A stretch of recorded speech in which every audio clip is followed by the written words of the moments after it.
Okay, so today I'm going to be tying my go-to pattern for American and Hickory shad. I fish this fly on the St. Johns River in Florida during the shad run from late December until February or so, and I've had some terrific results with it. So the first thing we're going to do is lay down a base of thread. These are quick flies to tie and you're going to lose them, so you don't have to go nuts.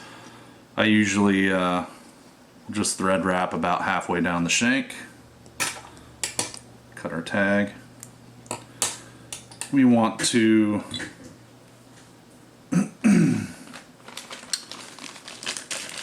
go ahead and put our dumbbell eye on. By the way, this is a size 6 mustad hook.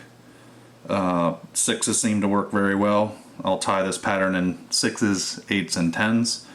Generally, on all of those sizes, I will be using 5/32 or extra small dumbbell eyes. I'm going to be tying this one with gold because supposedly shad love gold. I've also caught plenty of them on just plain lead presentation eyes or silver or black.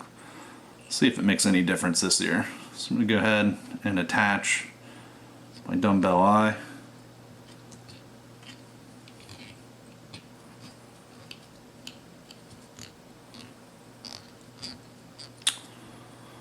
Get it good and tight.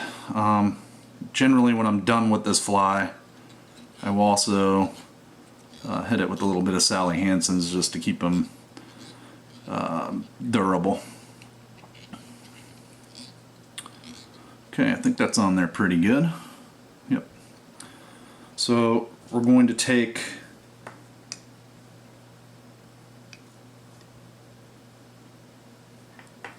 some Kip tail, and you don't need a ton of it. In this particular fly I'm going to be tying pink over white. So we're going to take a bit of Kip tail, and you want to pull out any of the wild bits. And you basically want it to be about as long as the shank of the hook.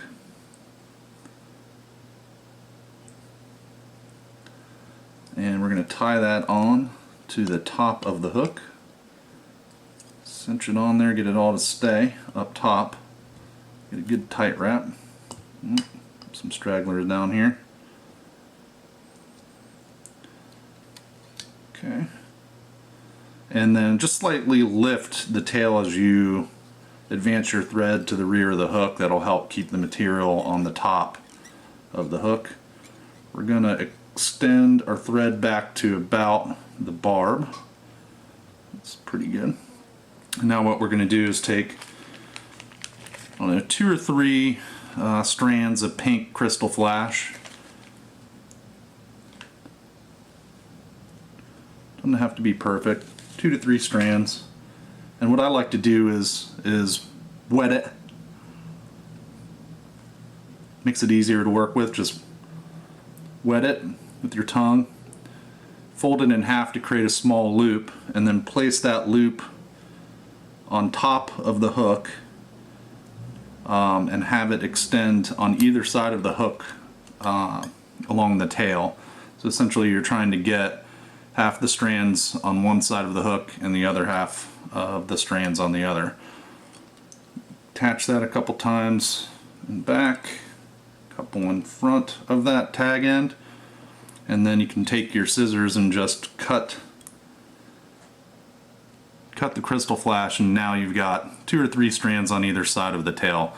You want that to be just a little bit longer than the tail itself.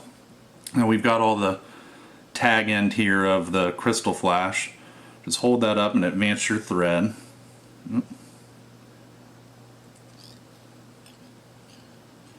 And before we do anything, let's go ahead and cut all the tag end of the Kip tail out.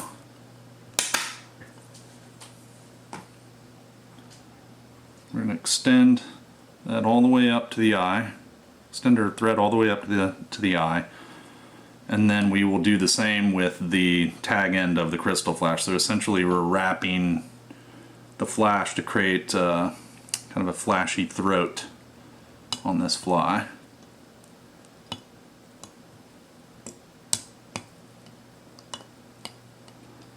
And we're just going to advance that all the way up. If you've got enough, you can maybe take it down and back up again. I'll usually just go maybe halfway. It creates a little bit of a taper on the throat. I don't know that it's necessary, but it can, again, make the fly a little more durable.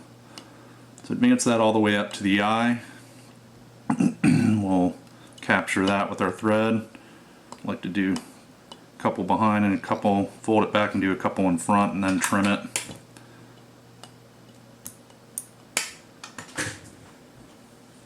Alright. And now, because I'm tying a pink over white, I'm going to take about the same amount of pink Kip Tail, and we're going to create a wing with it.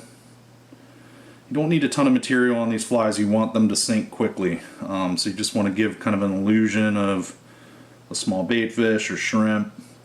Really, the shad generally don't eat so much as they strike out of aggravation.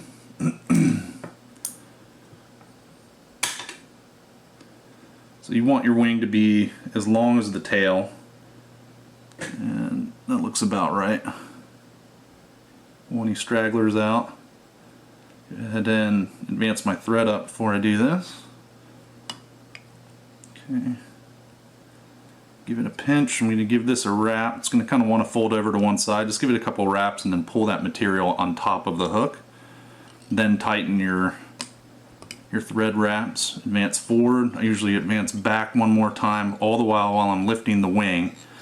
And then advance one more time forward. Lift this little tag end up. Give a couple wraps in front of it, and that'll make it stand up real nice.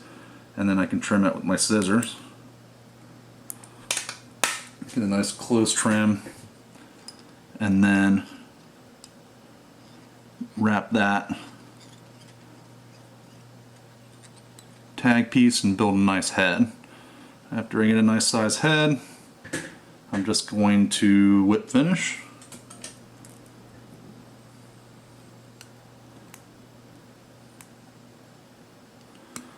I usually do 4 or 5 whips.